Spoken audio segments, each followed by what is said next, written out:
Meditations, written by Marcus Aurelius, narrated by Daniel Natal. The first book. 1. Of my grandfather Varus I have learned to be gentle and meek, and to refrain from all anger and passion. From the fame and memory of him that begot me I have learned both shamefastness and manlike behavior. Of my mother I have learned to be religious and bountiful, and to forbear not only to do, but to intend any evil. To content myself with a spare diet, and to fly all such excess as is incidental to great wealth. Of my great-grandfather both to frequent public schools and auditories, and to get me good and able teachers at home. And that I ought not to think much if upon such occasions I were at excessive charges. 2. Of him that brought me up, not to be fondly addicted to either of the two great factions of the courses in the circus, called Prasini and Veneti, nor in the amphitheater partially to favor any of the gladiators or fencers, as either the Parmulari or the Secatores. Moreover, to endure labor, nor to need many things. When I have anything to do it myself rather than by others. Not to meddle with many businesses, and not easily to admit of any slander. 3. Of Diognetus, not to busy myself about vain things, and not easily to believe those things which are commonly spoken by such as take upon them to work wonders, and by sorcerers or prestidigitators or impostors, concerning the power of charms, and their driving out of demons or evil spirits, and the like. Not to keep quails for the game,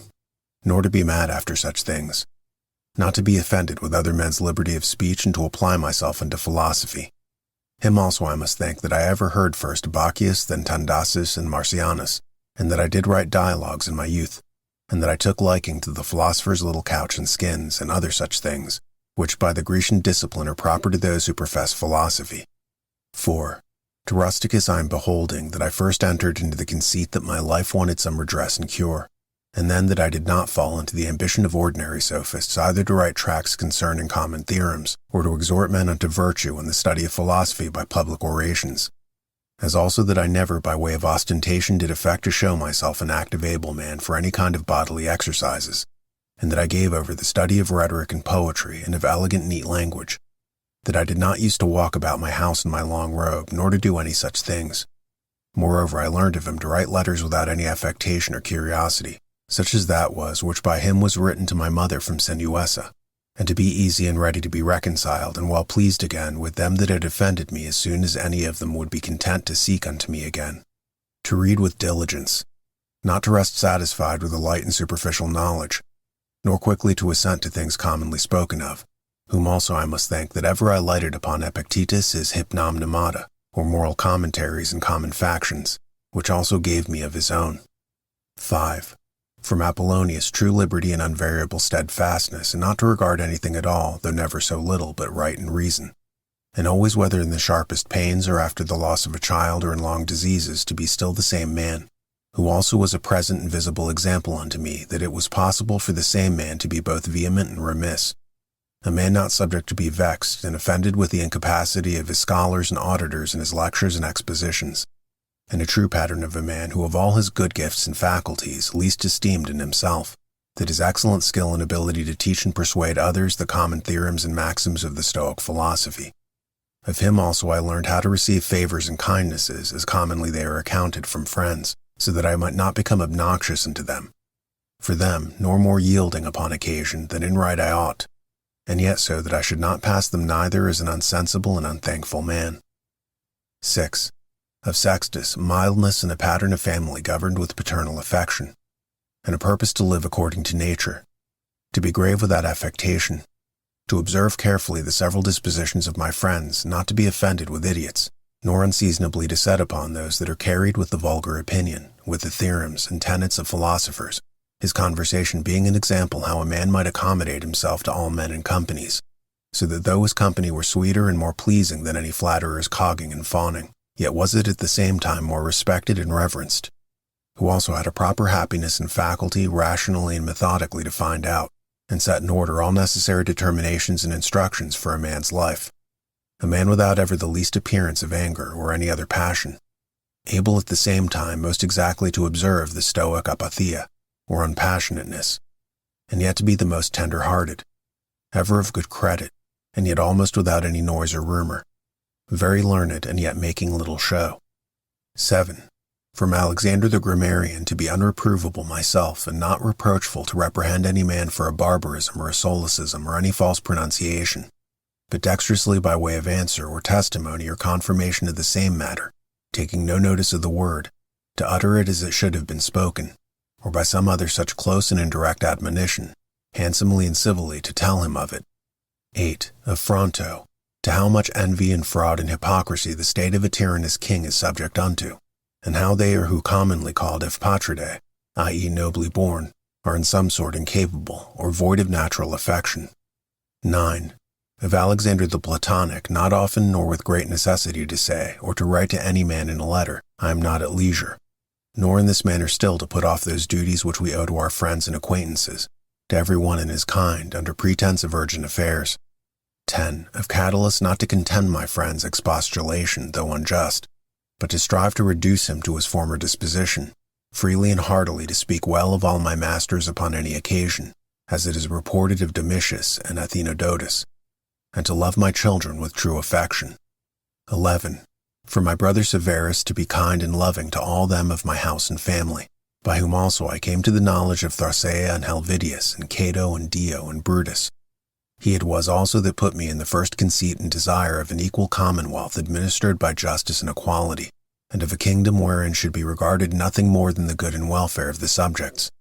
Of him also to observe a constant tenor, not interrupted with any other cares and distractions, in the study and esteem of philosophy, to be bountiful and liberal in the largest measure, always to hope the best, and to be confident that my friends love me, in whom I moreover observed open dealing towards those whom he reproved at any time,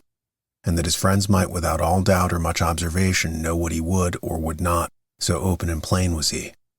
12. From Claudius Maximus, in all things to endeavor to have power of myself, and in nothing to be carried about,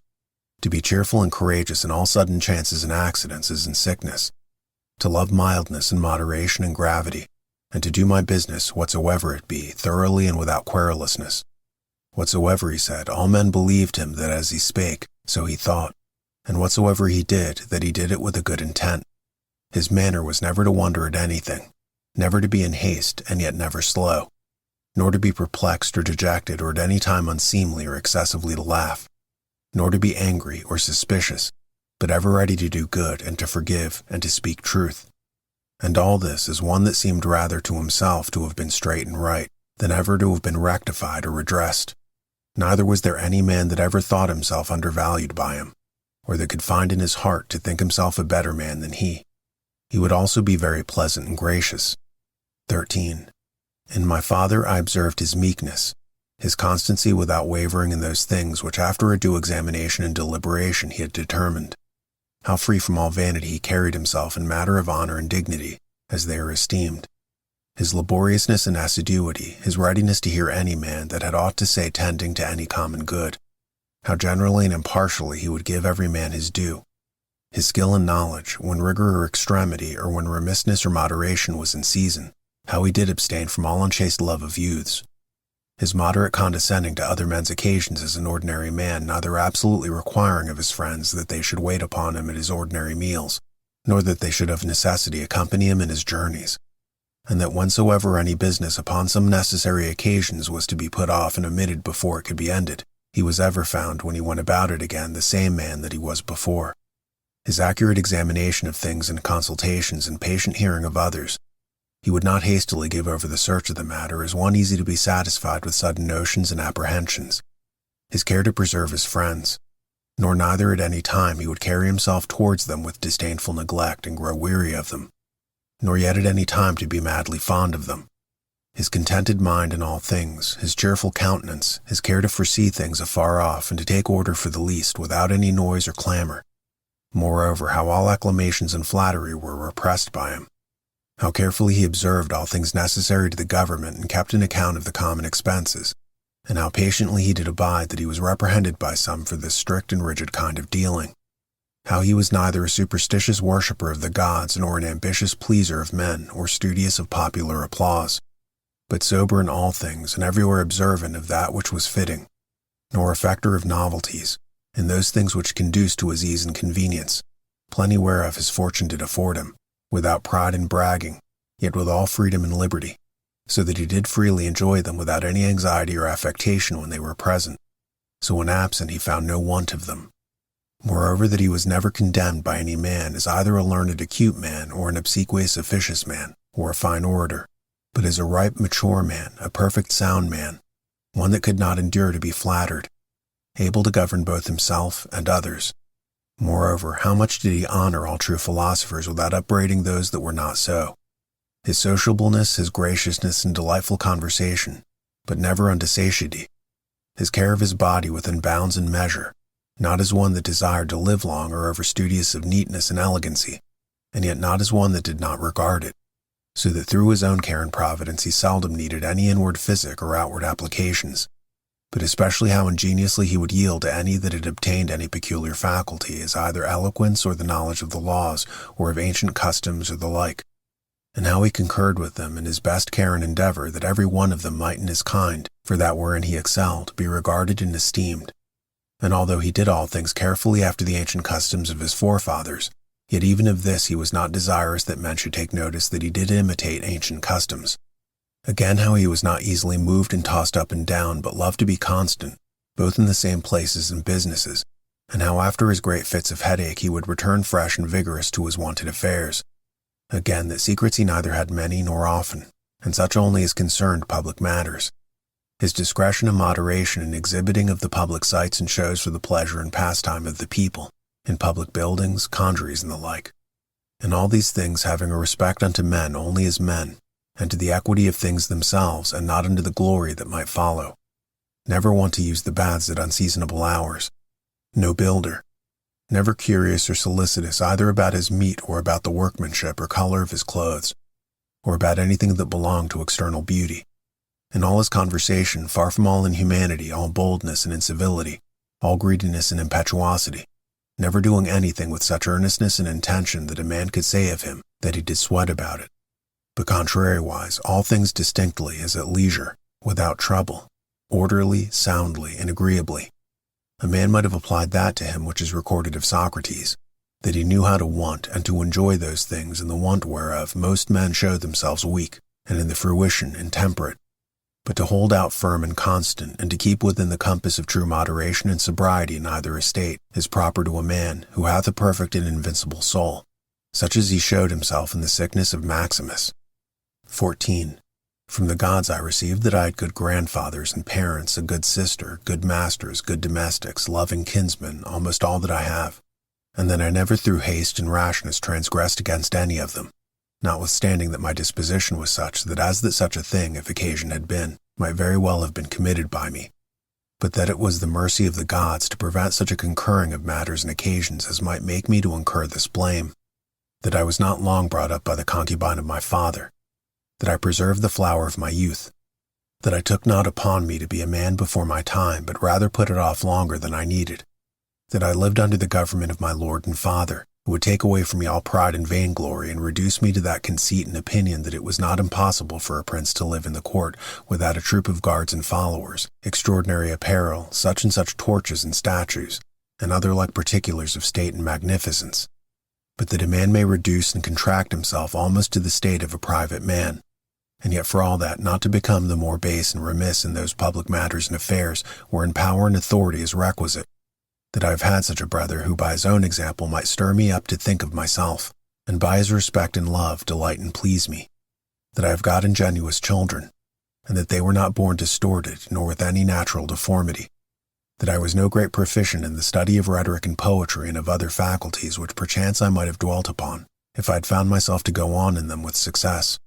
that I did by times prefer those by whom I was brought up to such places and dignities which seem unto me most to desire, and that I did not put off with hope and expectation that, since that they were yet but young, I would do the same hereafter, that I ever knew Apollonius and Rusticus and Maximus,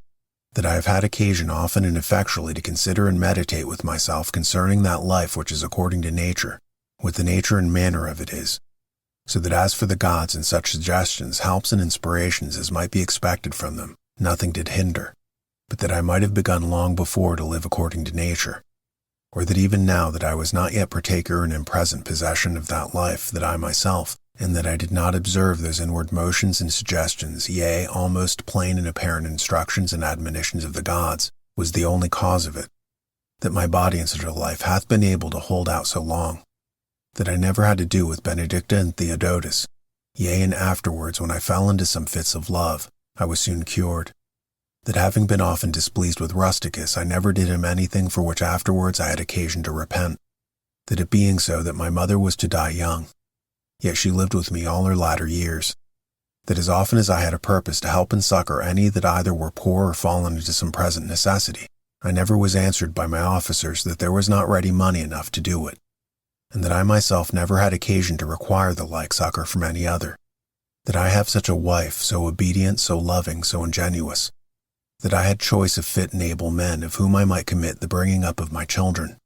that by dreams I have received help as for other things, so in particular how I might stay my casting of blood, and cure my dizziness, as that also had happened to thee in Caieta as unto Croesus when he prayed by the seashore, and when I did first apply myself to philosophy, that I did not fall into the hands of some sophists, or spent my time either in reading the manifold volumes of ordinary philosophers, nor in practicing myself in the solution of arguments and fallacies, nor dwelt upon the study of the meteors and other natural curiosities. All these things without the assistance of the gods and fortune could not have been. 15. In the country of the Quadi at Granua these. Betimes in the morning say to thyself, this day I shall have to do with an idle curious man, with an unthankful man, a railer, a crafty, false, or an envious man, an unsociable, uncharitable man. All these ill qualities have happened unto them through ignorance of that which is truly good and truly bad. But I that understand the nature of that which is good, that it only is to be desired, and of that which is bad, that it only is truly odious and shameful,